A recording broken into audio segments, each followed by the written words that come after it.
दुख और लज्जा का भान नहीं है तुम्हें। कहती है फिर तुम्हें कभी मुख नहीं दिखाएगी। उसे भय है कि तुम्हारा सामना करने में वो सक्षम नहीं। उसने संदेश भिजवाया है कि वो राम से दृष्टि मिलाएगी तो वो जी नहीं पाएगी। उसकी आत्मा उसका शरीर छोड़ देगी और तुम्हारे गृह प्रवेश में वो कोई अपशगुन नहीं चाहती। फिर तो वनवास से भी बड़ा संकट हो जाएगा माँ। माता कैकेयी का ना आना अपशगुन होगा। मेरी माता कैकेयी के आशीर्वाद के बिना मैं नगर में तो प्रवेश कर गया, किंतु गृह प्रवेश नहीं कर पाऊंगा। प्रवेश नहीं कर पाऊंगा। प्रवेश नहीं कर पाऊंगा। रघुनंदन तो बन गया, किंतु रघुकुल का राजा नहीं बन पाऊंगा।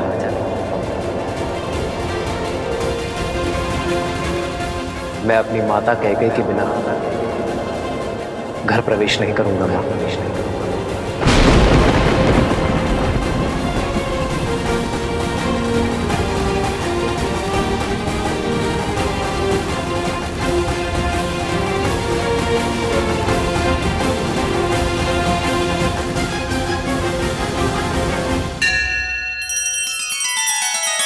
श्री रामचंद्र कृपालु भजु मन हरण भव भय दारुणम।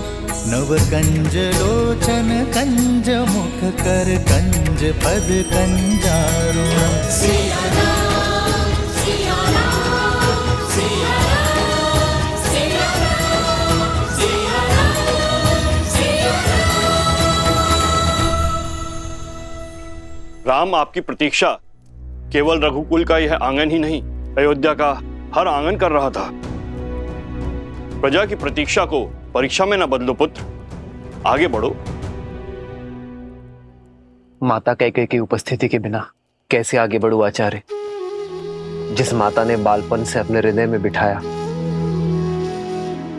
उन माता कैकेयी की अनुपस्थिति में अयोध्या का राज सिंहासन कैसे संभालूं? भैया, सूर्य का धर्म होता है सबके लिए उदय होना, और केवल एक के लिए वह अपने कर्तव्य से पीछे नहीं हट सकता। लज्जा का भार ममता पर हावी है, और इसीलिए रानी कैकेयी ने स्वयं को एक कक्ष तक सीमित कर लिया है। जब मन में ही ग्लानि हो तो आशीर्वाद के लिए हाथ कैसे उठ सकते हैं? और केवल उनके लिए आप अयोध्या की प्रजा को आशीर्वाद देने उठे हाथों की उपेक्षा नहीं कर सकते। आइए ना भैया, गृह प्रवेश कीजिए ना। घर क्या होता है भरत? दीवारें, छत, या वो आश्रय जो सुविधाओं से तो भरा है, किंतु उसमें प्रेम का वास नहीं। घर का प्रारंभ होता है मां से, और यदि माता का मन ही अशांत हो तो घर शांत कैसे हो सकता है भरत? यदि आज मैं अपनी माता की लज्जा का अंत ना कर पाया तो उसी ग्लानि का अंग बनना स्वीकार है मुझे। माता कैकेयी के आशीष के बिना मैं गृह प्रवेश नहीं करूंगा। राम, तुम्हारे कर्म और विचार दोनों शुद्ध हैं। तुमने अधर्म का अंत कर धर्म की ध्वजा लहराई है। संसार का तारक स्वयं ग्लानि के सागर में कैसे डूब सकता है? किस काम के मेरे वो सुकर्म जो मेरे माता के मन की पीड़ा न हर सके? जो माता की पीड़ा न समेट पाया, वो प्रजा का कष्ट कैसे हर पाएगा आचार्य? श्री राम उचित कह रहे हैं आचार्य। इस समय पुत्र का कर्तव्य राजा के दायित्व से बड़ा है।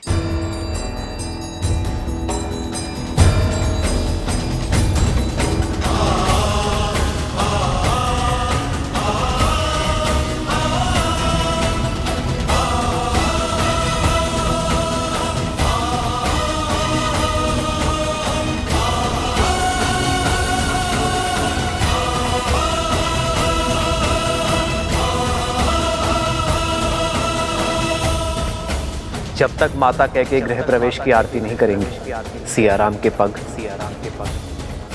इस घर के चौखट को नहीं छुएंगे।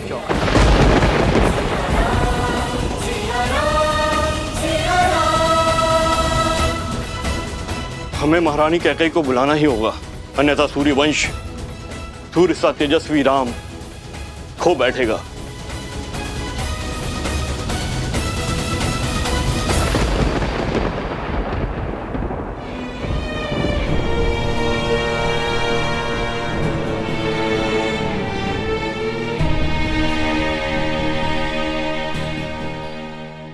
कस के पकड़ो, आंखें लक्ष्य पर, प्रत्यंचा तनी हुई। अब इसे खींचो और छोड़ दो। और कब तक आप अयोध्या के आकाश पर शोक का मेघ बनकर छाई रहेंगी? कब तक आप अयोध्या के आनंद पर ग्रहण बनी रहेंगी? वर्षों के बाद दुख की धरा पर सुख की किरण पड़ने ही वाली थी। राम भैया अयोध्या में पग धरने ही वाले थे, किंतु वे द्वार पर खड़े केवल आपकी हट के कारण। महारानी, सही कहा तुमने। अपने कुकर्मों का भार अपनी मृत्यु शैया तक ढोऊंगी मैं। अपने एक पुत्र को सिंहासन पे बिठाने की चेष्टा में मैंने अपने दूसरे पुत्र को वन की अग्नि में झोंक दिया। अब शकुन का दूसरा रूप हूं मैं। राम के आने की शुभ घड़ी को अपनी उपस्थिति से मैं अशुभ कैसे कर दूं? कैसे दृष्टि मिलाऊंगी मैं अपनी राम से? कैसे? आपका दुख, आपका पश्चाताप ना ही आपके द्वारा किए गए कुकर्मों को मिटा सकता है और ना ही आपके प्रति राम भैया के प्रेम को। आपने चाहे जो भी अनिष्ट किए, किंतु भैया सदा आपको अपनी माता मानते हैं। आपसे जो भी अपराध हुआ वो क्षमा योग्य तो नहीं, किंतु आप अपनी ग्लानि की अग्नि में राम भैया के आनंद के वेला को नहीं झुलसा सकती। किंतु राम भैया अडिग है कि जब तक आप उनके द्वार पर आरती नहीं उतार देती, तब तक वो ना ही भीतर आएंगे और ना ही राज्याभिषेक करवाएंगे। चलिए, ईश्वर के लिए चलिए। मैं नहीं आ सकती। कैकेयी की राजकुमारी शक्तिशाली थी, किंतु अपने पुत्र के लिए श्राप लेने वाली ये अभागन मां दुर्बल है। भय है मुझे कि अपने राम के समक्ष आते ही मेरा हृदय मेरे साथ कोई छल न कर बैठे, मेरी धड़कन रुक न जाए। यदि ऐसा हुआ तो एक बार फिर मेरे राम का मार्ग रुक जाएगा। मेरी मृत्यु के कारण मेरे राम के आगमन की शुभ घड़ी अशुभ घड़ी में बदल जाएगी। नहीं, मैं ये पाप कदाचित नहीं होने दूंगी।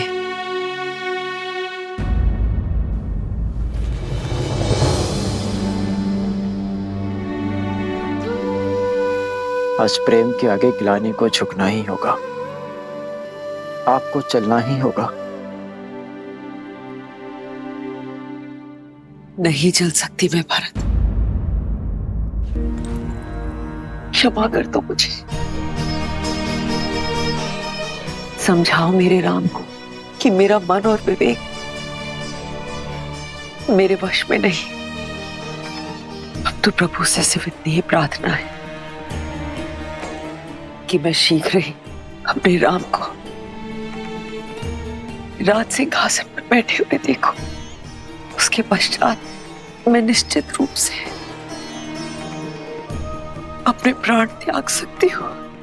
उसके पश्चात मैं तुम्हारे पिताश्री से क्षमा मांगने परलोक जा सकती हूँ। कदाचित तभी मेरी आत्मा को शांति मिलेगी। क्षमा कर दो भरत, क्षमा करो। निर्बलता के इस क्षण में कैकेयी को विश्वास दिलाने का बल देना नारायण। कैकेयी को राम की दृष्टि मिलने का संबल और उसे आशीर्वाद देने का साहस देना। राम के लिए, अयोध्या के लिए कैकेयी का चित्त शांत करना होगा आपको। उसे ये विश्वास दिलाना होगा कि उसका आशीर्वाद श्राप नहीं, अयोध्या की कल की नींव है। हे भगवान, हमें तारिए। 14 वर्ष तक अयोध्या ने प्रतीक्षा के आंसू पिए हैं। इस प्रतीक्षा का अंत कीजिए। अब क्या होगा? महारानी कैकेयी बाहर आएंगी या नहीं? ना आए तो ही अच्छा है, जिसके कारण हमारे राम ने इतने कष्ट भोगे, महाराज दशरथ ने प्राण त्यागे, उसकी तो छाया हमारे भावी महाराज पे पड़नी भी नहीं चाहिए। सीते, यदि आज माता कैकेयी का सम्मान स्थापित ना हो पाया तो कभी नहीं होगा। संसार यही कहेगा कि अपनी पत्नी का मान बचाने के लिए महायुद्ध लड़ने वाला राम अपनी मां का सम्मान ना बचा पाया। जो भक्त ग्लानि के बेड़ियों में बंधे हो, वो आपके पास कैसे आएंगे आर्य? जब जड़ें सूखी हों तो केवल पत्तों पर पानी डालने से वृक्ष हरा नहीं होता। जड़ों को सींचने से उसके प्राण जागते हैं। आप पहले भी कर चुके हैं आर्य। पहले माता अहिल्या थी, अब माता कैकेयी। आपको उनके सोए हुए मन को जगाना होगा आर्य। यदि पत्नी तुम जैसी धर्मात्मा हो तो व्यक्ति के लिए कोई लक्ष्य असंभव नहीं है सीते। धन्यवाद। श्री राम राम राम श्री राम। महल के स्थान पर ये कहाँ चले गए श्री राम?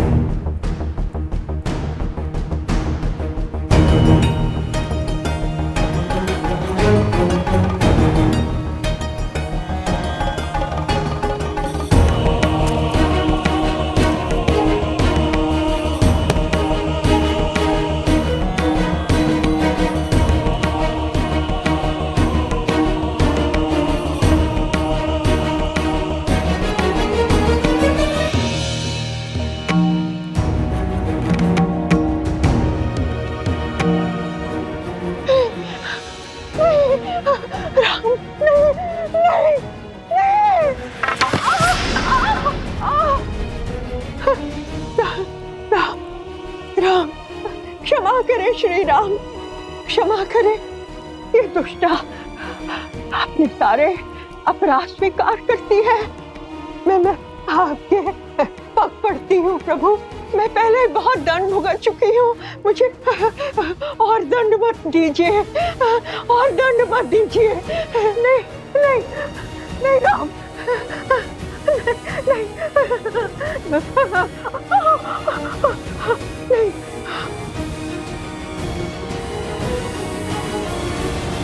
क्या श्री राम क्षमा करेंगे इसे? इतना करने के पश्चात तो रावण को भी क्षमा नहीं मिली थी। इसे तो जितना दंड मिले उतना कम है। यही तो थी जिसने महारानी कैकेयी के मन में अधर्म का, अन्याय का और ईर्ष्या का बीज बोया। प्रिय गणेश, माना कि मंथरा के बोल ही श्री राम के कष्टों का कारण बने, परंतु श्री राम ये बात भली भांति जानते हैं, क्षमा परमो धर्म, क्षमा ही सबसे बड़ा धर्म है। श्री राम रूपी ज्ञान की गंगा में गोते खाने के लिए सज्ज हो जाओ पुत्र। से भय मार रहा हो, उसे और क्या दंड दिया जाए? आपका भय ही आपका दंड है मंत्रा। किंतु तुम यहाँ?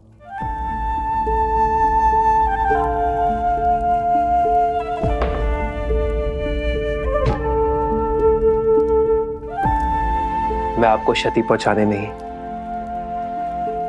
मुक्ति दिलाने आया हूं। कैसे नर हो राम? मुझ पर क्रोध नहीं आता? अयोध्या के 14 वर्ष के दुष्काल का कारण हूं मैं। तुम्हारे वनवास का कारण महाराज दशरथ की असमय मृत्यु का आधार हूं मैं। मेरे इन अपराधों को दंड देने का मन नहीं चाहता। आपने कुछ नहीं किया मंत्रा, ये तो नियति थी, समय था जो ऐसा चाहता था। आप तो केवल निमित्त है मंत्रा। यदि आप नहीं करती तो कोई और करता, किंतु होता यही, ये राम वनवास ही जाता।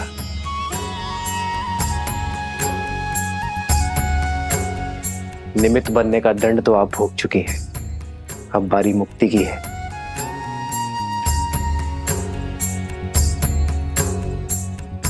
आइए आइए मंत्रा।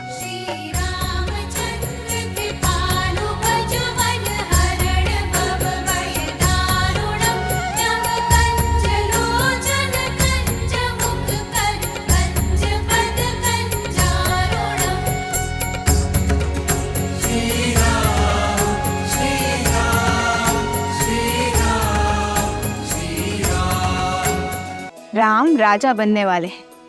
यथा राजा तथा प्रजा। राजा की क्षमा प्रजा के लिए दया और करुणा का उदाहरण बनती है। श्री राम ये जानते हैं कि जो हृदय क्षमा कर सकता है वही हृदय सच्चा न्याय भी कर सकता है।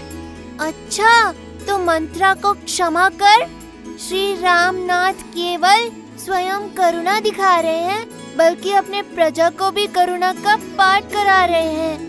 हाँ पुत्र, श्री राम वो राजा नहीं जो केवल युद्ध जीतकर अपनी शक्ति और राज्य का विस्तार करे। श्री राम तो वो राजा हैं जो मन जीतकर सबके हृदय के सम्राट बनना जानते हैं। और आज मंथरा को क्षमा कर उन्होंने इस संपूर्ण संसार को राम राज्य की एक झलक मात्र दिखाई है। वो राम राज्य जिसकी सबसे बड़ी शक्ति है अपने क्रोध और द्वेष पर विजय पा लेना। अपने इस कृत्य से श्री राम ने संसार को यह दिखा दिया कि एक राजा का सबसे बड़ा बल है क्षमा करना।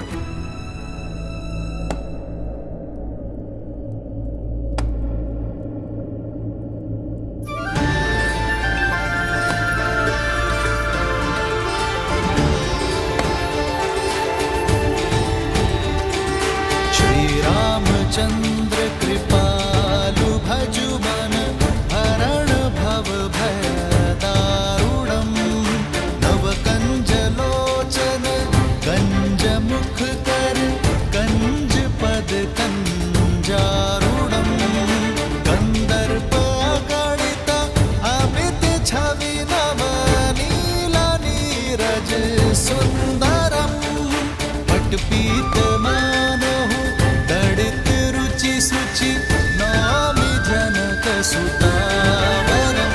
श्री राम राम राम सिया राम। सीते, मैंने कैकई के मन में जो रामधुन रूपी अमृत को विष में बदल दिया है, उसे कैकई को अपने प्रिय पुत्र को वनवास भेजने के लिए विवश किया।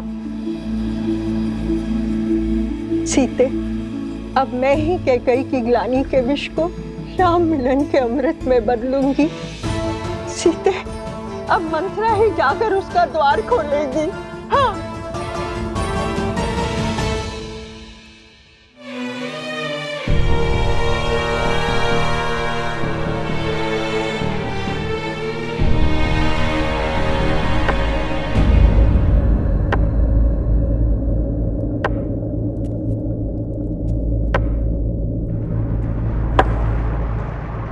रुक जाओ।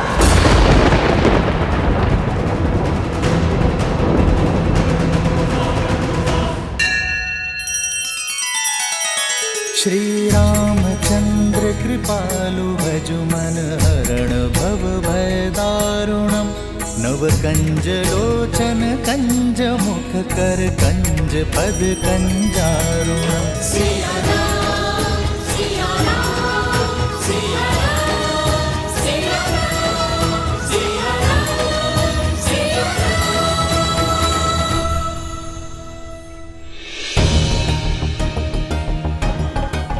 साहस कैसे हुआ मुझे अपना मुख दिखाने का?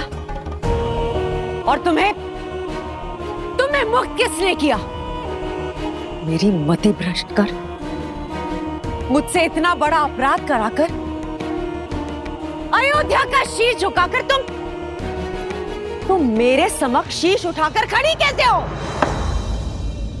कैसे खड़ी हूं? ये प्रश्न तब नहीं पूछा जब तुम्हारे बचपन से अपना घर, अपना परिवार, अपना संसार छोड़कर दिन रात केवल तुम्हें संभालने के लिए खड़ी हुई थी। कितनी अभागन हूं मैं, जिसे अपनी संतान की भांति पाला, वही मुझे अपराधन मांगती है जिसे प्रेम की छांव में रखना चाहा।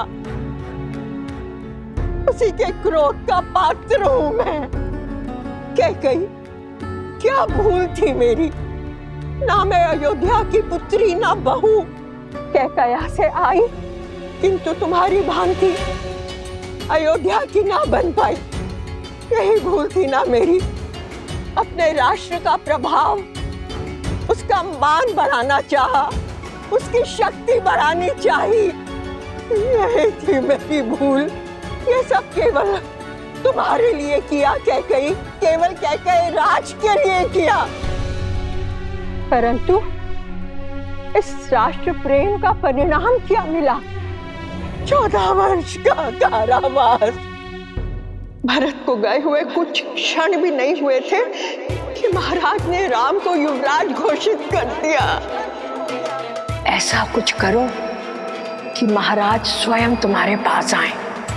अयोध्या के सिंहासन पर अब राम नहीं, भरत बैठेगा। भरत बैठेगा। राम के लिए 14 वर्ष का वनवास। कुछ नहीं सुनना है मुझे, कुछ नहीं सुनना है। चली जाओ यहां से।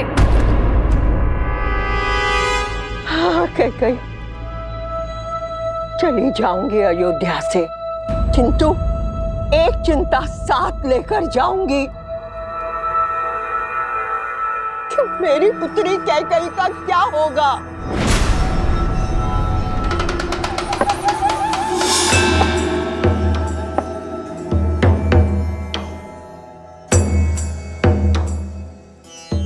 लौट आया है राम। अब देखना कैसे उसके क्रोध की बेड़ियां तुम्हारी स्वतंत्रता को जकड़ती हैं। कुछ भी करके राम को रोक लो कैकेयी, अन्यथा तुम और तुम्हारा भरत।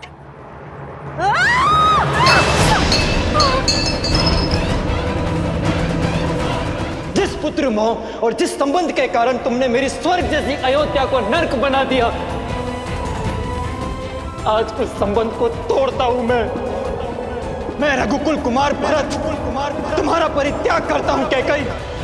पत्थर पर भी वर्षों तक जल पड़े तो उसका आकार बदल जाता है, किंतु तुम इतने वर्षों में भी तुम्हारे भीतर का विष कम नहीं हुआ।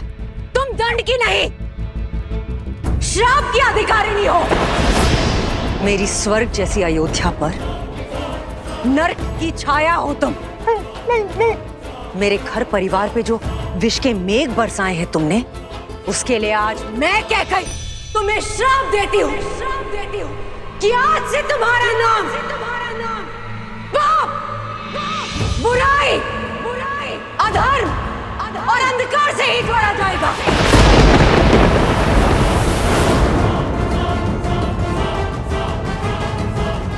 सुख की सूचक तुम कभी नहीं बन पाओगे, और मृत्यु के पश्चात भी अपने कर्मों के कारण तुम्हारी आत्मा अग्नि में झुलसती रहेगी। श्राप है मेरा तुम्हें, सदैव झुलसती रहेगी।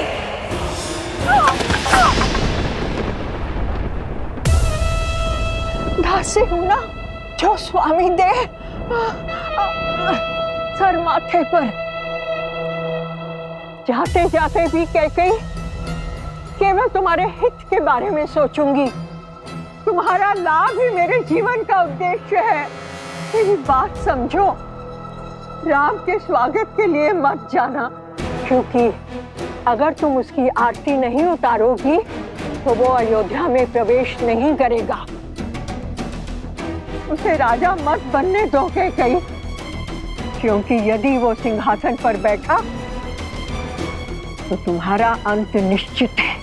केवल तुम ही हो जो राम के उज्जवल भविष्य को अंधकार में डाल सकती हो। केवल तुम ही उसे अयोध्या का नरेश बनने से रोक सकती हो कैकेयी। मत जाना, मत जाना।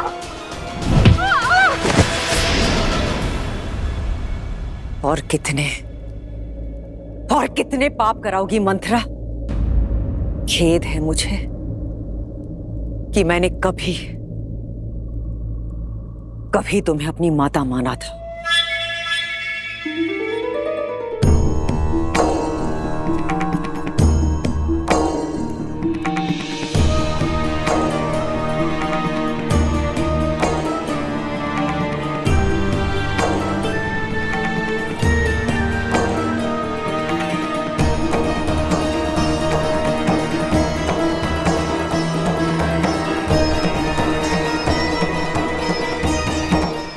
कटुवाणी ने कुछ तो शुभ कार्य किया।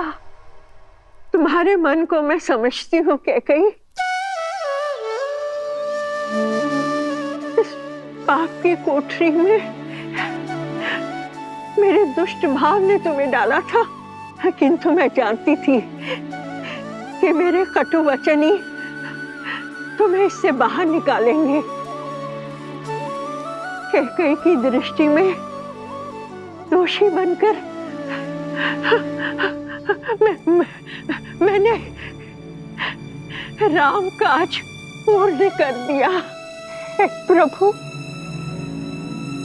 क्षमा तो दे चुके हो, अब दया दृष्टि दीजिए प्रभु।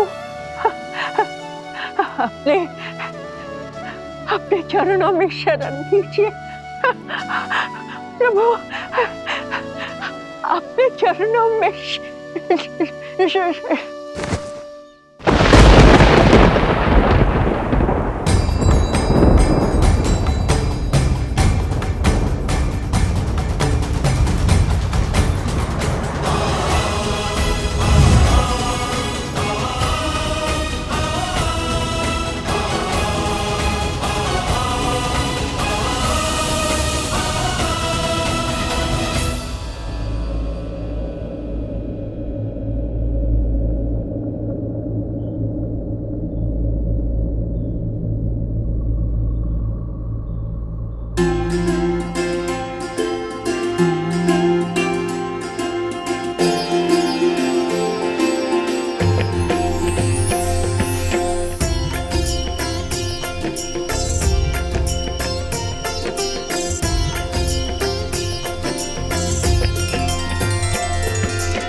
भोर की किरण के साथ जीवन का तेज भी लौट आया है। कैकेयी माता आ गई है आर्य।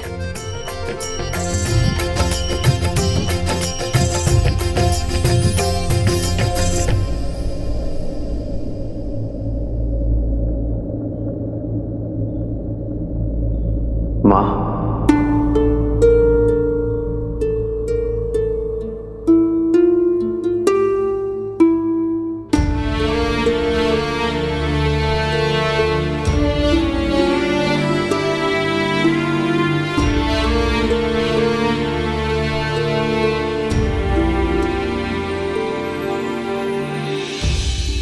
ग्लानि के आंसू है गंगा जल, कह के प्रभु करते अभिनंदन।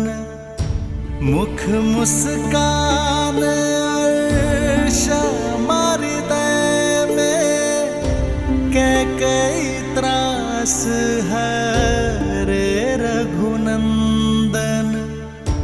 माँ का श्राप भी वर से कम ना, हर सपूत श्री राम सबन्ना। राम मेरे राम मेरे राम मेरे राम, राम प्रभु राम श्री राम। मेरी माता के ये अश्रु मेरे लिए पवित्र गंगा जल से पावन है। इन अश्रु को हाथों में लेकर ब्रह्म हत्या का पाप मेरे हाथ से धुल गया। माँ, आशीष नहीं देंगी माँ?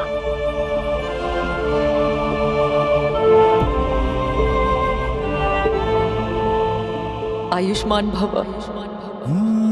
मंगल भवन अमंगल हारी, द्रवहु सुदशरथ। मुख नहीं दिखाना चाहती ना? ठीक है, किंतु अपने पुत्र को चरणों में बिठाकर उसकी बात सुनने की कृपा कीजिए माँ। आइए माँ।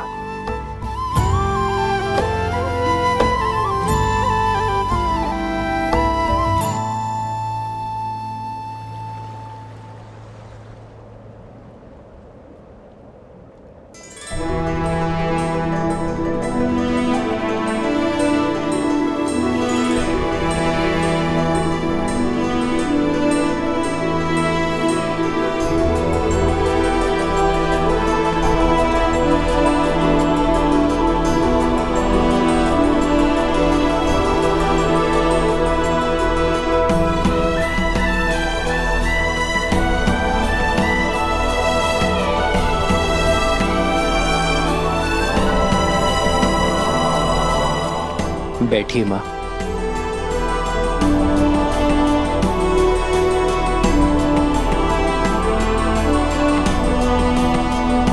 रघुवंशी हैं हम, वो वंश जिसका इतिहास धर्म, वीरता और समर्पण की नींव पर रखा गया है, और जिनसे हमें यह नाम मिला वो पितामहों के पितामह महाराज रघु एक महान योद्धा थे। स्वयं देवताओं ने उनके सत्य और शौर्य की प्रतिमा को स्वीकार किया है। महाराज भागीरथ जो अपने पूर्वजों के तर्पण के लिए स्वयं शिवलोक पहुंच गए, नारायण को प्रसन्न कर उनके चरणों से गंगा बहाई, फिर ब्रह्मदेव से उसे उनके कमंडल में धारण करवाया। स्वर्ग से गिरती मां गंगा के वेग को थामने के लिए महादेव को उनकी जटा में रोकने के लिए मनाया। महादेव की जटा से गिरती धरा को भारत में लाने के लिए स्वयं अपने नखों से नहर खोदी, और महाराज दिलीप की धर्म की कहानियों से तो स्वयं इंद्रलोक भी अछूता नहीं है।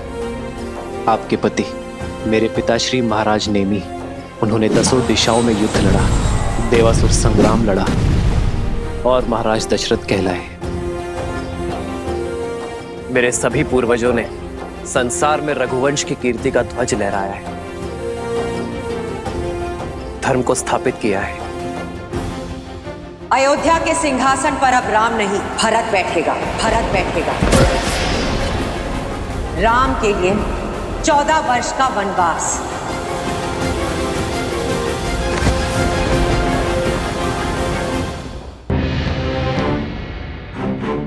पर सोचिए मां, इतने प्रतापी योद्धाओं में से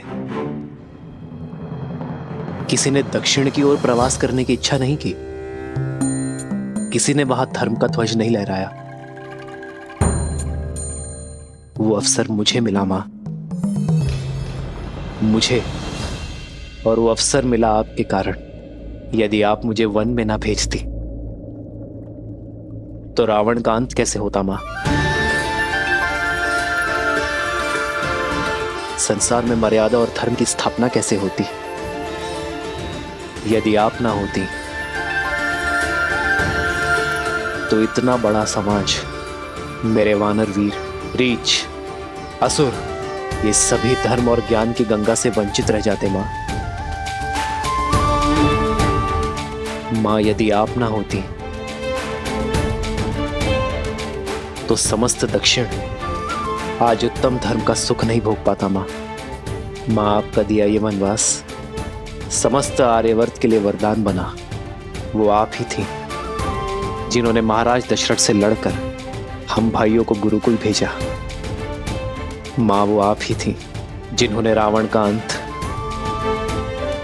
और मर्यादा की स्थापना का आधार रखा। ये जो मेरे मित्र हैं, मेरे सहायक, मेरे वानर वीर, जिन्होंने मेरी रक्षा की, ये केवल मेरा राज्य अभिषेक देखने नहीं आए हैं मां। केवल यहां भोज खाने नहीं आए हैं। ये उस माता के दर्शन करने आए हैं जिन्होंने 14 वर्ष का एकाकीपन काटकर भी अपने पुत्र को समाज और धर्म की रक्षा के लिए भेजा। जिसे आप अपराध समझ रही हैं, वो मेरे वानर वीरों के लिए उद्धार बना। इतना घोर लांछन सहने पर भी आपने संसार में मर्यादा और धर्म की स्थापना में योगदान दिया है मां।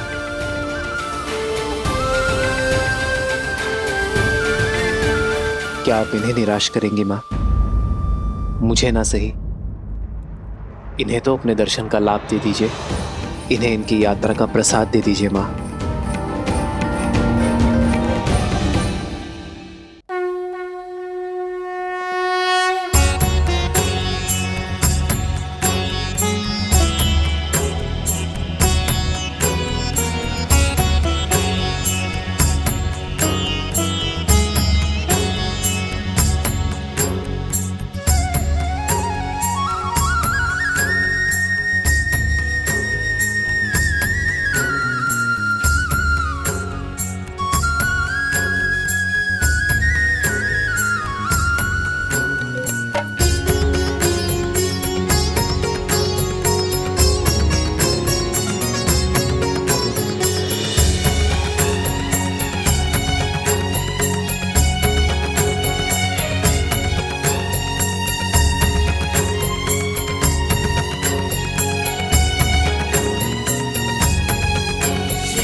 बचपन की भांति इस बार भी मुझे मना ही लिया तुमने।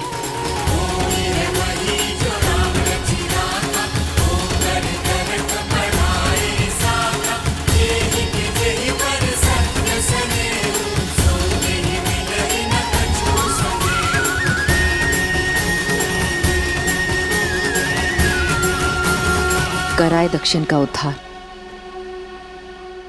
किंतु अब मेरे राम को राजा बनना होगा। अयोध्या को, अपनी प्रजा को आगे ले जाना होगा। अपने वंश को आगे बढ़ाना होगा राम। इस राज्य का उद्धार करना होगा।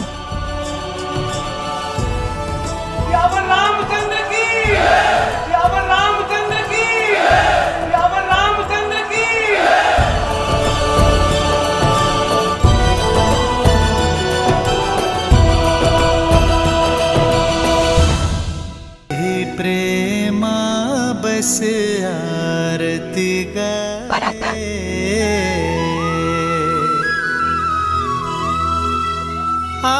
सिया रामा सुख पाए, मनहु मोह माया मिटाए।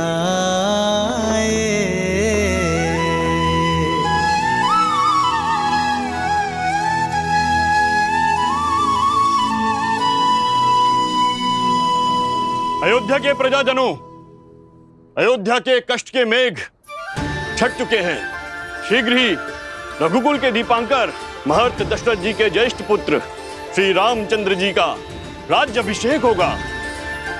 राज सिंहासन पर विराजमान होने की उत्तम तिथि एवं मुहूर्त शीघ्र घोषित होंगे और आप सब लोग उसमें आमंत्रित होंगे। श्री रामचंद्र जी के राज्याभिषेक की तैयारियों में जुट जाइए। रामचंद्र की, रामचंद्र की, रघुपति रामचंद्र की, रघुपति रामचंद्र की, माता सीता की, माता सीता की। श्री रामचंद्र कृपालु भजु मन हरण भव भय दारुणम, नव कंज लोचन कंज मुख कर कंज पद कंजारुणम। सिया राम, सिया राम, सिया राम, सिया राम, सिया राम, सिया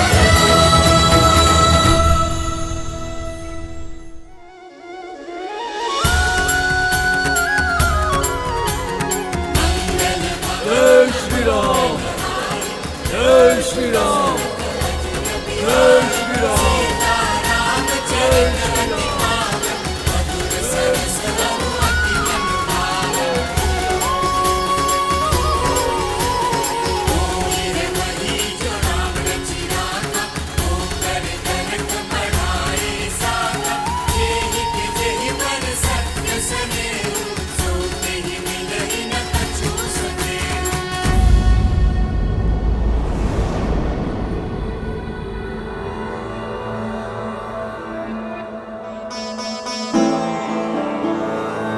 राम,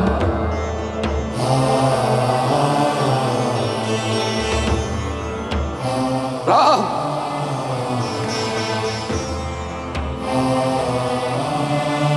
भरत आपके लिए कुछ भेंट लाया पिताश्री। मेरे पुत्र में इतनी अद्भुत प्रतिभा है, आशा करता हूं बाण भी उतने ही वेग से चलाते होंगे।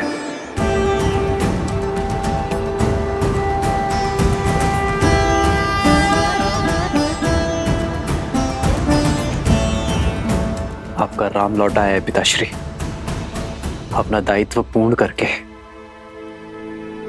किंतु आज आपके सामने रावण का वध करने वाला योद्धा नहीं खड़ा है, अपने पिता की आज्ञा का पालन कर लौटा पुत्र खड़ा है।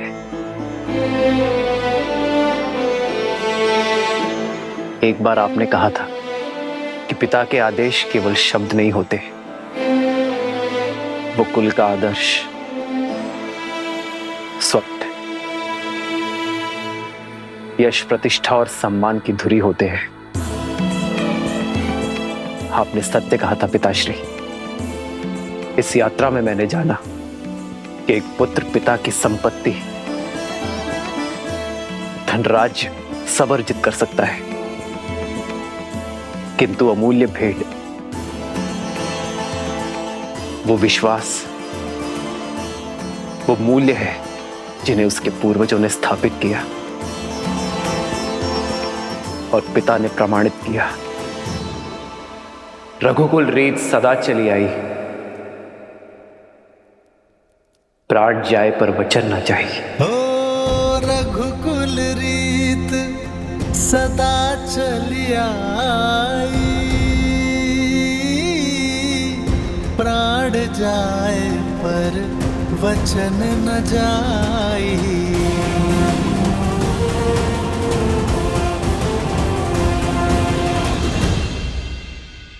मित्र, इतना समय हम आपके साथ रहे, आप हमें जानते हैं और हम आपको। किष्किंधा वासियों के मन में इच्छा है कि हमें भी अयोध्या देखने का, जानने का सौभाग्य मिले। हाँ प्रभु, हम सबने अयोध्या के बारे में बहुत सुना है और अब प्रभु जानना चाहते हैं। अवश्य हनुमान, कुछ क्षण आप सभी विश्राम कर लीजिए। मैं स्वयं आप दोनों को अयोध्या भ्रमण के लिए ले जाऊंगा।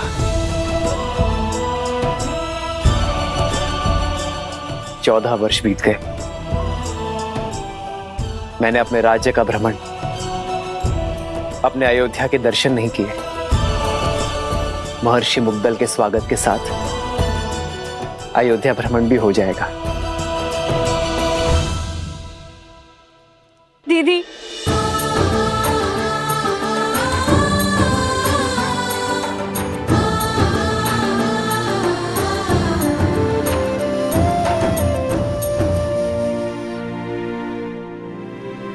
मुझे उर्मिला से मिलना है।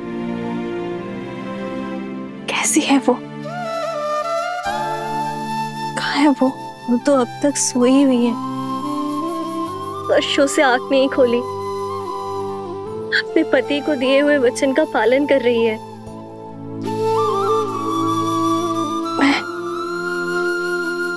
मैं देखना चाहती हूँ उसे, अभी इसी क्षण। मुझे ले चलो उसके पास। हाँ। रुक जाओ सीते।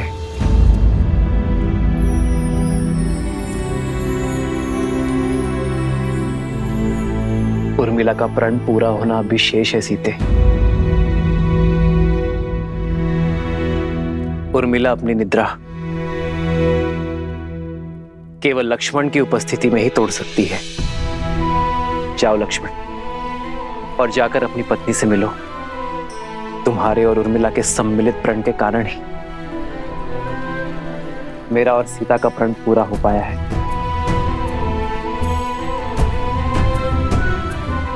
उर्मिला ने महल में रहकर इस घोर निद्रा का दंश भोगा है, किंतु अब सेवा और संकट का समय समाप्त हुआ मेरे भाई। अब तुम्हारा प्रथम कर्तव्य अपनी गृहस्थी संभालना है। ये शुभता पूर्वजों के गति के कारण आई है। जाओ लक्ष्मण, और उर्मिला को निद्रा से जगाओ।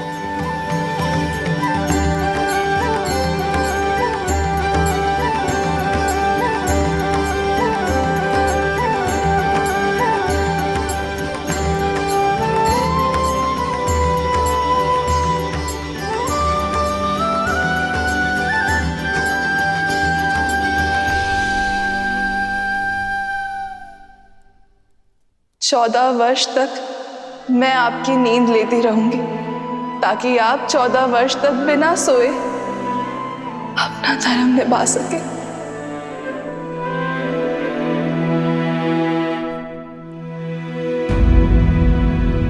किंतु जो इतने वर्षों से नहीं जागी हैं, वो अभी जागेंगे क्या? मुझे तो बहुत घबराहट हो रही है। श्रुतकीर्ति, निद्रा 4 प्रकार के होते हैं: परिश्रम, मदिरा, मोह और दुख। परिश्रम से आई निद्रा सूर्य के प्रकाश से खुलती है। मदिरा से ऐसी निद्रा आती है जो चेतना के जागने से खुलती है। मोह की निद्रा ज्ञान प्राप्ति से खुलती है। और दुख से आई निद्रा मृत्यु का कारण बनती है।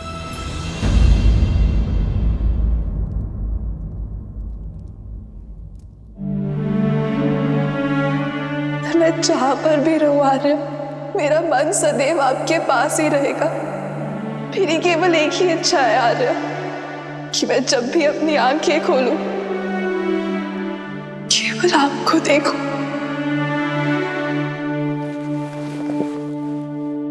उर्मिला, उर्मिला, कैसी अभागन हूं मैं। मेरे लक्ष्मण और उर्मिला मेरे कर्मों का भुगतान कर रहे हैं। नहीं मां, उर्मिला की निद्रा कोई श्राप नहीं है। ये तो उसका तप है, प्रेम की शक्ति है। उर्मिला केवल अपनी निद्रा ही नहीं, लक्ष्मण की निद्रा भी ले रही है। ये तो निद्रा देवी का आशीर्वाद है लक्ष्मण और उर्मिला दोनों को।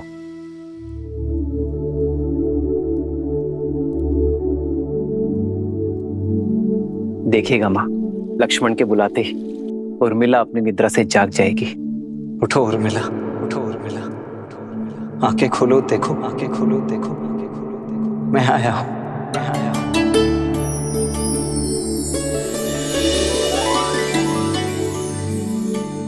आर्य, आप, हे महादेव, आपके वनवास के प्रस्थान का समय हो गया। आपके प्रस्थान हेतु सहायता करने के बजाय अपनी निद्रा पूरी कर रही थी। क्षमा कीजिए आर्य। कैसी क्षमा उर्मिला, अब किसी को कहीं नहीं जाना है।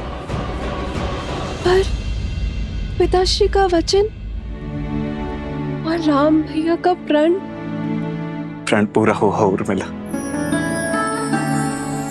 भैया का भी और तुम्हारा भी। अब एक प्रण मेरा है, जहां भी रहूंगा सदा तुम्हारे साथ रहूंगा। तुम्हारे प्रेम के सबल ने मुझे बहुत बल दिया है उर्मिला, इसके लिए बहुत बहुत धन्यवाद, कोटि कोटि धन्यवाद।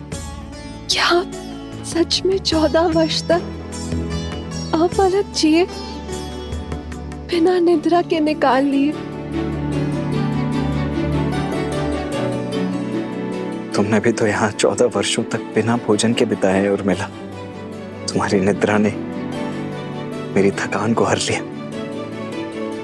और मेरे भोजन ने तुम्हारे शरीर को पोषण दिया। दाम्पत्य जीवन का ये आदर्श, यही तो भैया ने हमारे माध्यम से संपूर्ण संसार को दिया है कि पति पत्नी दोनों एक दूसरे के पूरक होते हैं, जीवन के भी, प्राणों के भी और समर्पण के भी। और तुम्हारे समर्पण का तो कोई मूल्य ही नहीं है उर्मिला।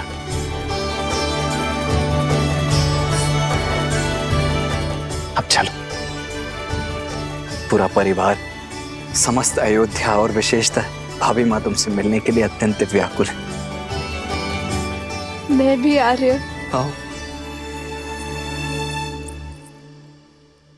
दीदी।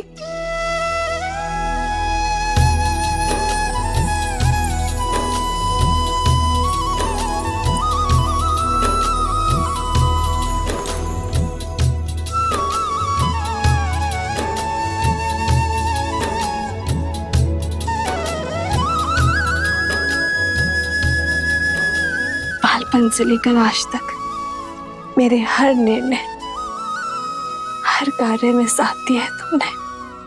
और आप मेरे और मेरे पति के लिए, इस रघुवंश के लिए लक्ष्मण भैया को हमारे साथ भेजा। एकांत का दंश भी झेल लिया तुमने।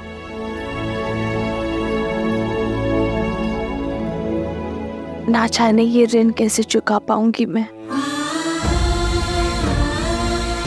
और अब तुम मुझसे छोटी नहीं रही उर्मिला, तुम इस संसार के सबसे बड़े सतियों में से एक हो। मैं वो चंद्रमा हूं जो अपने दीदी के प्रकाश से तेज पाता है। मैं आपसे कभी बड़ी हो ही नहीं सकती दीदी। और रही बात बहनों के बीच, ऋण की बेड़ी नहीं, आलिंगन का बंधन होता है।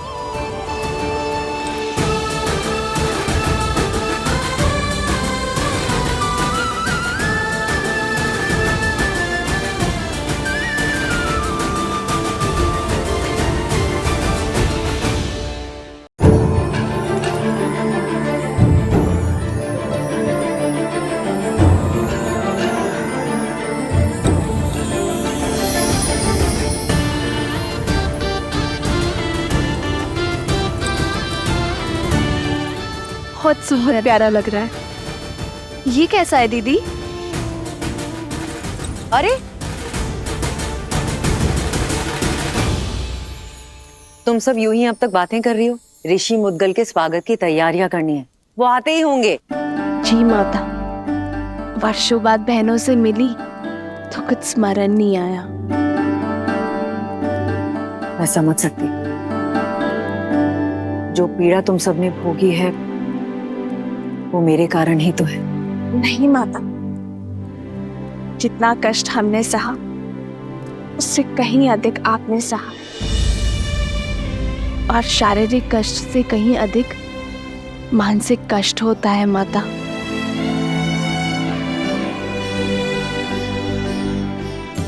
धन्यवाद मेरी पुत्री, किंतु अब कष्ट के और पीड़ा के दिन समाप्त हुए। प्रसन्नता से ऋषि मुद्गल का स्वागत करते हैं, उनसे उपदेश लेते हैं, जो कष्ट और पीड़ा मेरे पुत्रों ने भोगी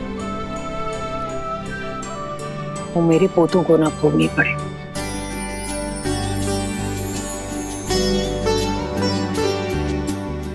और अब तो केवल इसी समाचार की प्रतीक्षा है कि कब मुझे ये बताया जाए कि मैं मां से दादी बनने वाली।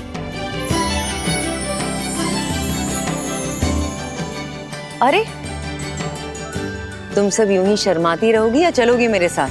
शीघ्र चलो और गुरुजी का आशीर्वाद लो। जी। अयोध्या और श्री राम के जीवन से दुख का हर मेघ छट गया, अब सब शुभ ही होगा। इतनी शीघ्र भूल गए पुत्र? धूप छांव दिन रात की भांति ही अच्छाई और बुराई भी सदा साथ ही रहते हैं। दीपक की आवश्यकता तो वहीं होती है जहां अंधकार होता है और लोग जलते हुए दीपक के प्रकाश में उसके नीचे पसरे हुए अंधकार को देखना भूल जाते हैं। जब सामने सब उचित प्रतीत हो रहा होता है, तभी पीछे से बुराई अपने पंख फैला रही होती है।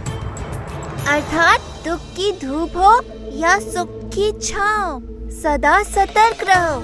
हाँ पुत्र, जब भी हम जीवन में कोई शुभ या मंगलमय कार्य करें, तब हमें अतिरिक्त सावधानी और सतर्कता बरतनी चाहिए। सत्य और धर्म की क्षमता पर विश्वास रखते हुए अपने तन मन को और अधिक दृढ़ करना चाहिए। प्रिय गणेश, वो देखो, श्री राम उसी योजना का शंखनाद कर रहे हैं, राम राज्य की स्थापना का आरंभ कर रहे हैं। नर रूप में नारायण को प्रत्येक समस्या का सामना करना होगा, हर कठिनाई का हल खोजना होगा, राम राज्य की स्थापना करनी होगी। ऋषिवर, मैं जानता हूं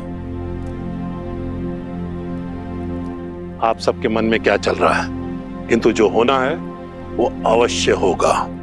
2 दिन बाद शुभ मुहूर्त है और ये राज्याभिषेक के लिए सबसे शुभ है। श्री राम भगवान सूर्य के आशीर्वाद से सूर्यवंश के अगले सिरमौर आप ही होंगे।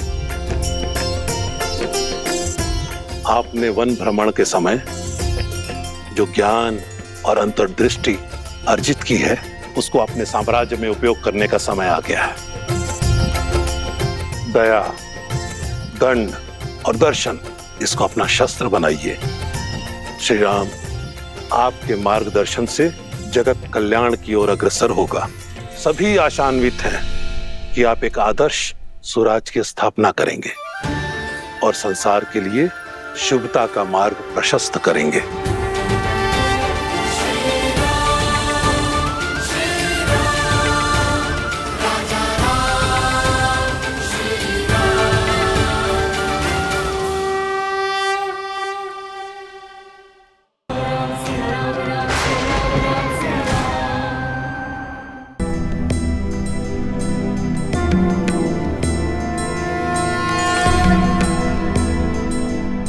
ऋषिवर, एक प्रश्न है जो बार बार मन को कचोटता है, क्या उसका उत्तर मिल पाएगा? पूछिए राजमाता।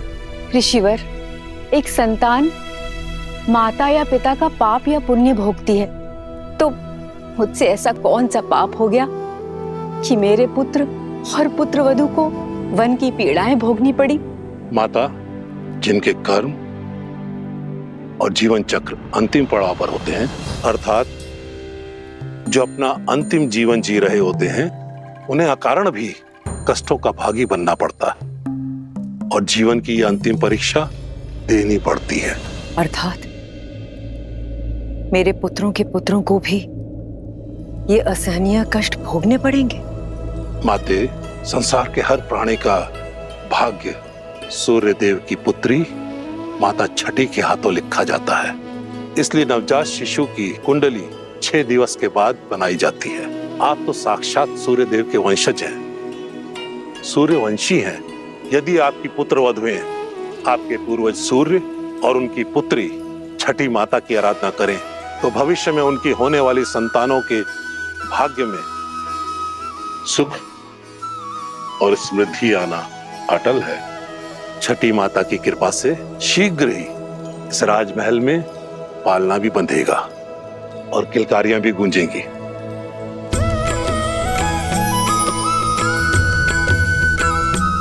महर्षिवर, हम सभी बहनें छठी माता की पूजा अवश्य करेंगे। ऋषिवर, इस मन में मैं संदेह लेके आई थी, उस मन में आस भरने के लिए बहुत बहुत धन्यवाद।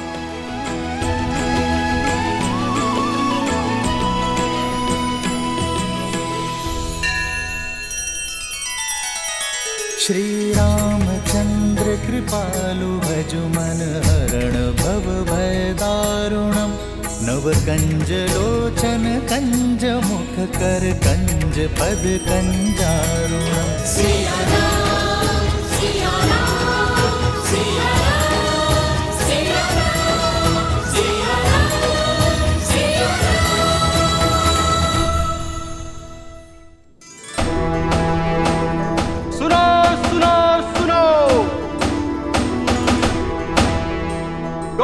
के बाद हमारे श्री राम का राज्याभिषेक शुभ घड़ी में होने वाला है। सारी प्रजा को निमंत्रण है कि इस पावन अवसर पर उपस्थित रहे। सुनो सुनो सुनो। पूरा नगर पलके बिछाए आपका इंतजार कर रहा है। सभी के मुख पर आपका ही नाम, आप ही के द्वारा स्थापित होने वाले सुराज्य की बात है। और महर्षि मुग्दल ने भी तो यही कहा कि समस्त राष्ट्र में सुराज्य आप ही स्थापित करेंगे। किंतु ये सुराज्य है क्या? माना कि वानर हूं, लेकिन किष्किंधा का राजा भी तो हूं। कल उठ के ये सारा भार अंगद को ही तो संभालना है मेरे बाद। जानना चाहता कि सुराज्य है क्या? अर्थ बताइए प्रभु। हाँ प्रभु, अर्थ बताइए।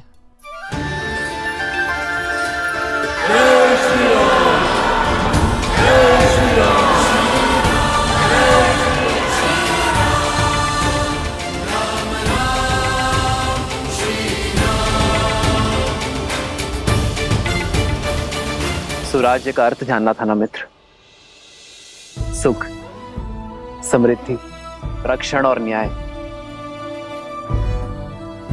ये सुराज्य के लिए आवश्यक है। सुराज्य का अर्थ आपके सामने है मित्र।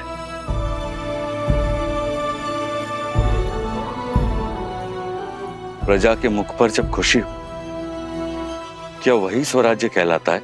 जब राजा को देख प्रजा के मुख पर प्रसन्नता हो, वो सामान्य राज्य है।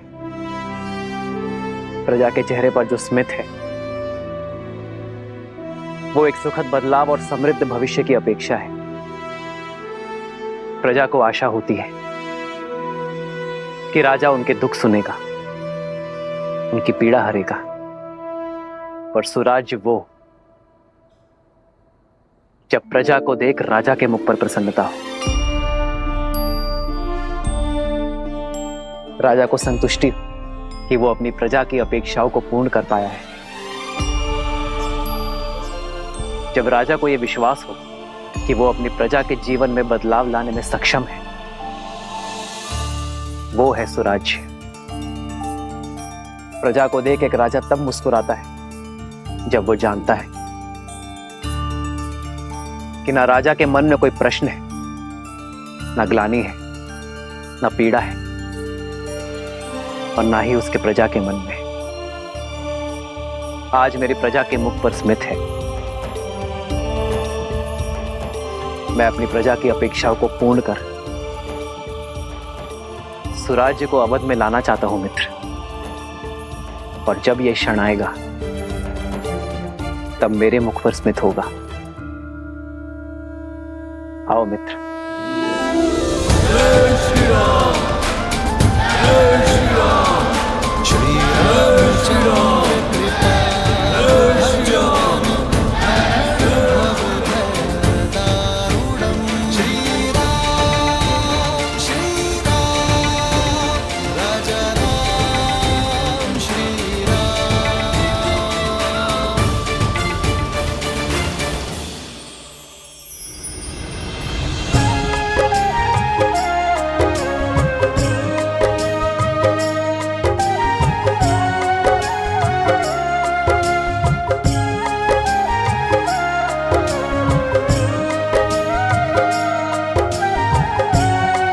सीता दीदी, हमारे पग को कष्ट ना हो इसलिए ये सारा प्रयास हनुमान जी हमारे लिए कर रहे हैं, किंतु हमें ये सब भा नहीं रहा। हनुमान केवल हमारे लिए नहीं कर रहा है श्रुतकीर्ति, हमारे पीछे हमारी प्रजा की स्त्रियां भी हैं। उन्हें कष्ट ना हो ये उसका उद्देश्य है। हाँ दीदी, पर ये सब केवल हमारे कारण ही हो रहा है ना? हाँ, ये आरंभ है और इसे रोज का नियम बनाना होगा। प्रातः की शुरुआत कहीं ना कहीं से तो होगी ना। स्वच्छता केवल धूल कंकड़ का निवारण नहीं करती, एक स्वस्थ जीवन की नींव भी रखती है। जब राज्य के लोग स्वस्थ होंगे तो हमारा राज्य भी स्वस्थ होगा।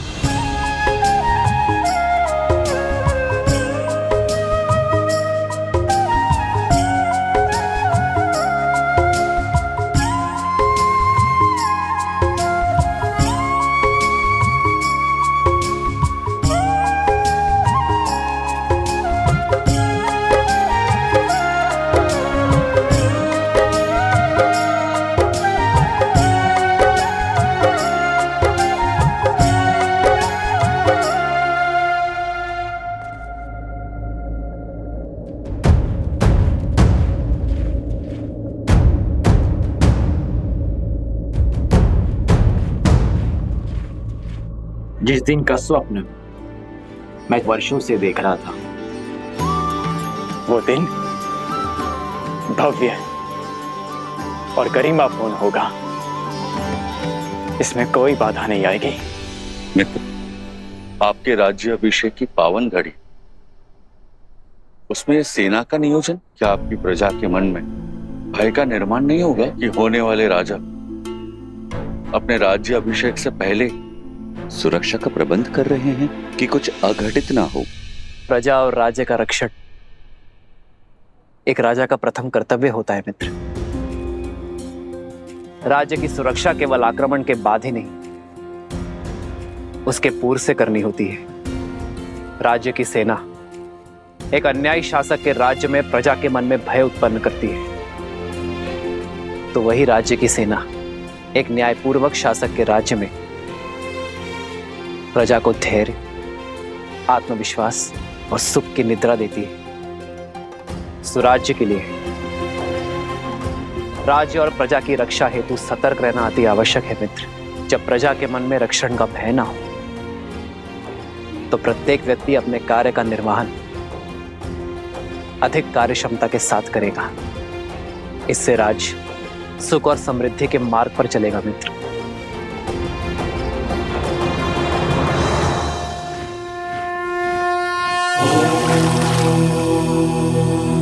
शांति शांति शांति।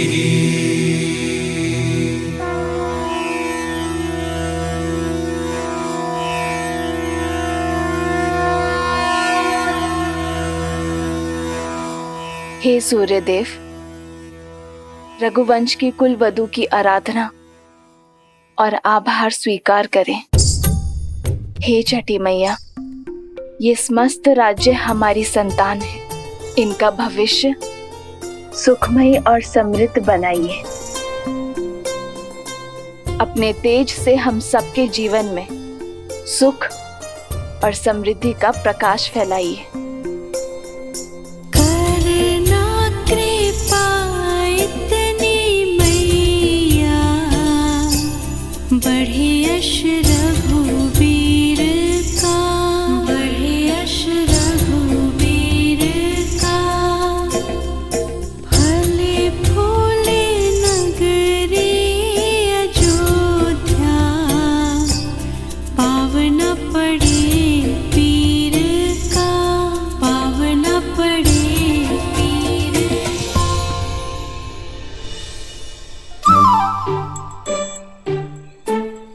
कौन है ये उद्दंडी?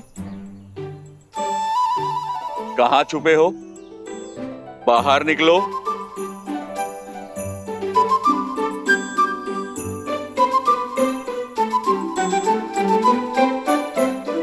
क्षमा कीजिए प्रभु, किस बात की क्षमा? वो हमारी गेंद आपको क्षति पहुंचाई। इसका दंड तो अवश्य मिलेगा, किंतु दंड से पहले एक बात जानना आवश्यक है कि किसी भी क्रीड़ा में ये विशेष ध्यान रखा जाए कि किसी को हानि ना हो, किसी को क्षति ना पहुंचे। जी प्रभु, हम दंड के लिए तैयार हैं।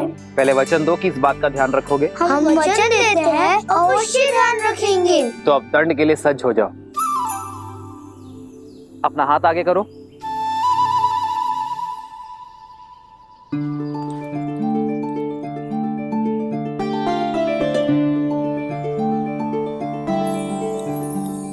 ये हमारे लिए।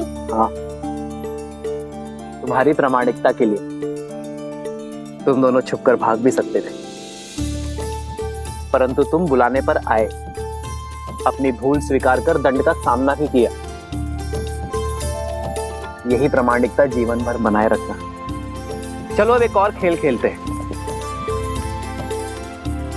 ये देखते हैं कि तुम सब में सबसे वेग से कौन दौड़ता है। भागो।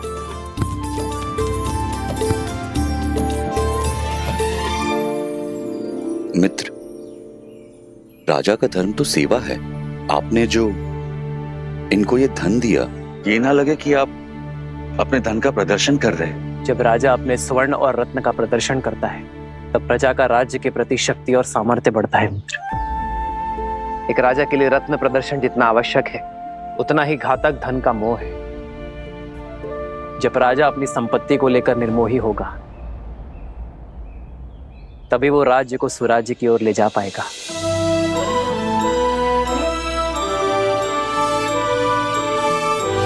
राजा की संपत्ति पर प्रजा का गर्व और राजा के लिए भार हो, यही सुराज्य का सार है। जब राजा अपनी संपत्ति पर गर्व ना करे और उसे अपने कार्यों में प्रयोग करे, तभी राज्य सही अर्थ में सुराज्य होता है। अति सुंदर।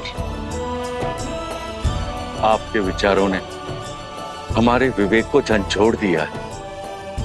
आपके ही मार्गदर्शन से अब से किष्किंधा में भी सुराज्य होगा, राम राज्य का परचम लहराएगा। जय श्री राम।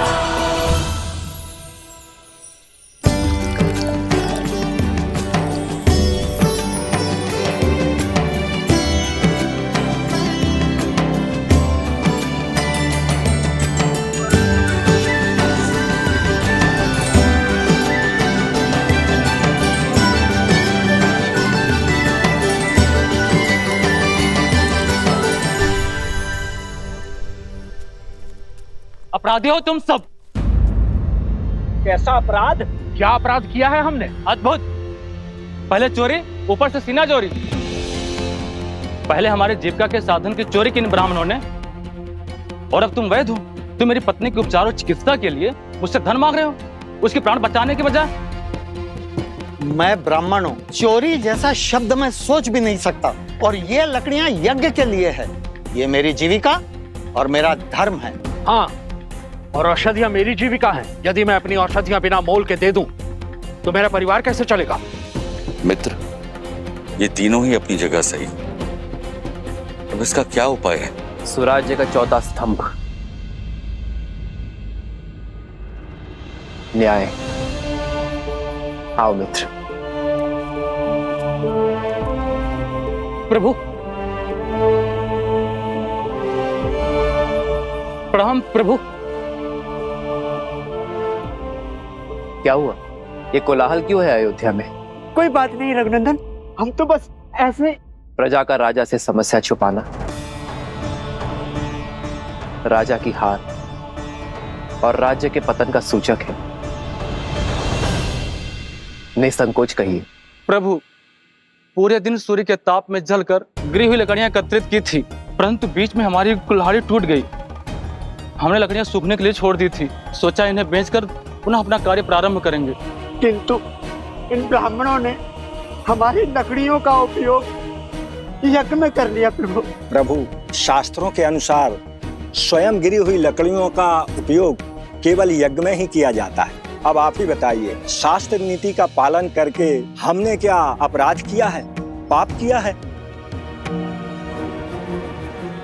यहाँ किष्किंधा के राजा मेरे मित्र वानर राज सुग्रीव उपस्थित है। क्यों ना वो इस समस्या का हल बताए।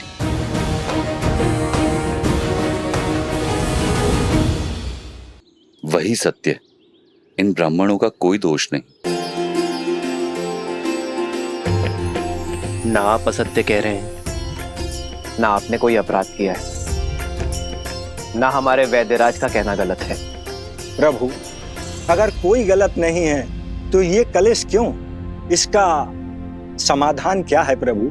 शास्त्रों के अनुसार यज्ञ में स्वयं गिरी लकड़ियों का ही उपयोग करने का निर्देश है, इसलिए ब्राह्मण निर्दोष है। किंतु ब्राह्मणों के लिए न्याय वनवासियों के अन्याय का कारण बना, और वनवासियों का अन्याय वैद्यराज के अन्याय का कारण। वनवासियों की आजीविका का साधन उनसे छिन गया, उनका जीवन चक्र हिल गया। ऐसे में उन्हें पुनः सशक्त करने का दायित्व किसका है? भूल समझ में आ गई प्रभु, यह समाज का कार्य है। यज्ञ के उपयोग में मिलने वाली सुविधा का मूल्य देना हमारा धर्म है, और इसीलिए वनवासियों को नई कुल्हाड़ियां हम देंगे। अपना कर्तव्य हम निभाएंगे। प्रभु, हमारे न्याय का आधार धर्म हो चला था, इसीलिए हम भटक गए थे, जबकि हमारे धर्म का आधार न्याय होना चाहिए। मित्र, आज ये घटना आपके समक्ष हुई, इसीलिए ये न्याय हुआ, परंतु तुम्हारी अनुपस्थिति में ये हुआ तो क्या करोगे? जिन्हें आवश्यकता है पहले उनकी सहायता करेंगे मित्र। आप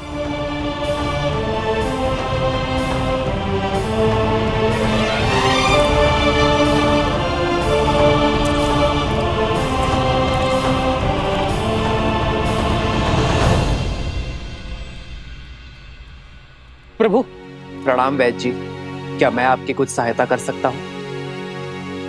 श्री राम श्री राम श्री राम श्री राम श्री रामचंद्र कृपालु भजो मन हरण भव भय दारुणम् नव कंज लोचन कंज मुख कर पंच पद कंजारुणम्।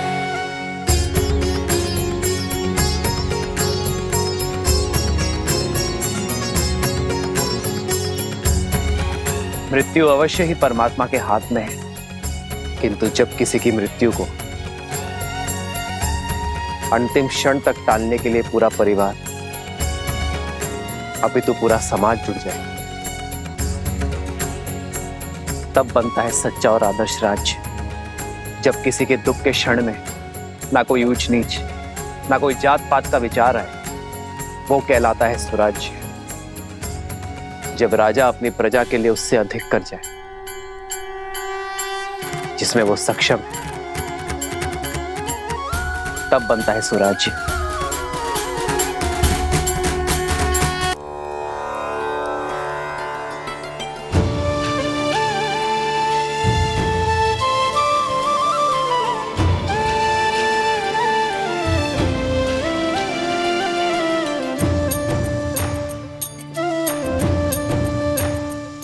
नहाए खाए के अर्थात स्नान और भोग के साथ छठ पर्व का पहला दिन प्रारंभ होता है।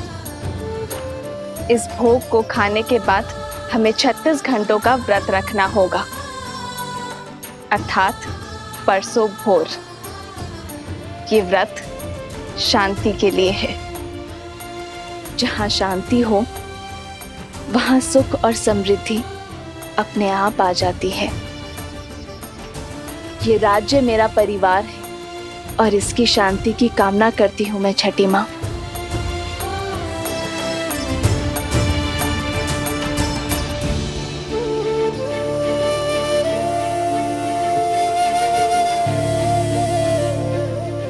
वहां प्रभु श्री राम और यहाँ माता सीता संसार को जीवन जीने का पाठ सिखा रहे हैं। इतने से समय में इतना कुछ सीखकर मैं तो धन्य हो गया।